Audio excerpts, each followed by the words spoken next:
sembahyang orang yang nak kahwin 70 ke lebih ke dibandingkan dengan sembahyang orang yang hana kahwin.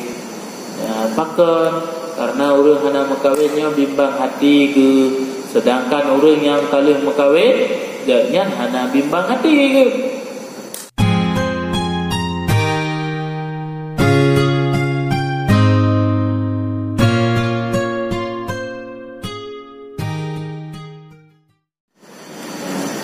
Dan faedah yang keempat, menyukakan hati dan menjinakkan akan dia dengan sebab muasyarah dan mukhalatah dan mu'anah. Kemudian dengan tujuan dan kahwin, tanya senang hati tu, bakal senang hati, dia dah menjinak-jinak dengan urinang, dia dah jak meramin dengan urinang, dia tak duduk tak bergahabat, dia tak jak ukudai, dia nyo, dia si. Jadi senang hati, menjinak-jinak hati dengan urinang, sehingga menyokak jinak-jinak hati kita nyo bak wadah tak buat ibadat ka tenang kita nyo. Sehingga aku pegang sembahyang orang yang nak kahwin 70 ke lebih ke dibandingkan dengan sembahyang orang yang hana kahwin. Bahkan karena orang hana kahwinnya bimbang hati ke, sedangkan orang yang kalih kahwin dia hana bimbang hati ke.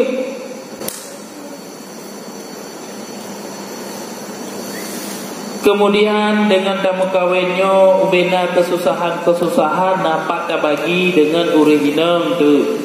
Kemudian getanyo bawa teh kahek kapu buat ibadat na so perumun tu. Tehek tak buat ibadat, nangan tak pegah-pegah haba, nangan tak cuci mata. Si tak ibadat, tapi tak ibadat, tapi. Si maka ruhul qulubi sa'atun fa innaha idza ukrihat ummiyat. Artinya sukakan olehmu akan hati dengan mengerjakan dengan kadar baginya, kesenangan baginya, seperti makan dan minum dan iman. Jadi hati kita nyonyo berlesik kepada kekosongan ini.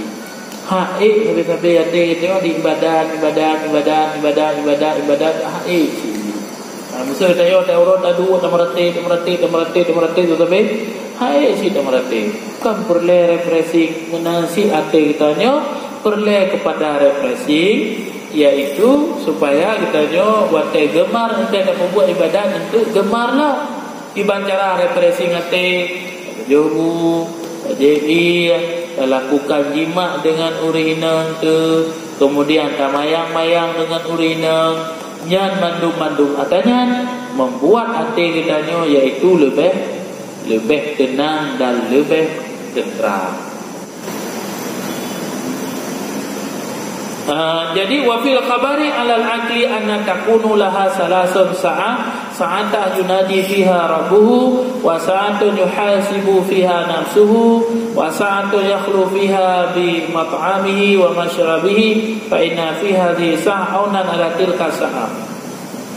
Jadi dalam hadis kepegah urang makannya na leboh bagi wate urang makan. Yang pertama adalah saat yunadi rabbah, berdoa kepada Allah, beribadat.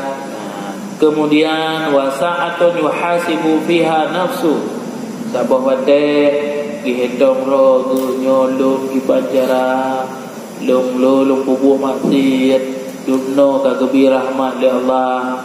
Kemudian sabah tu wasa'atun yakhlu fiha, sabah tu ta'ah ana fikir kenya, ana fikir ibadat, ana fikir ke muhasabah mesti fikir ke makana fikir pada cobu tengah jadi leboh mate sehingga juga harakat ibadat mengkawin leboh sabah fikir ke harakatnya untuk pak cobu paknya sabah mate fikir ke anak bermo sabah mate tu fikir ke ibadat leboh mate katanya harakat ibadat munakahat leboh fikir kepada anak bermo sabah mate.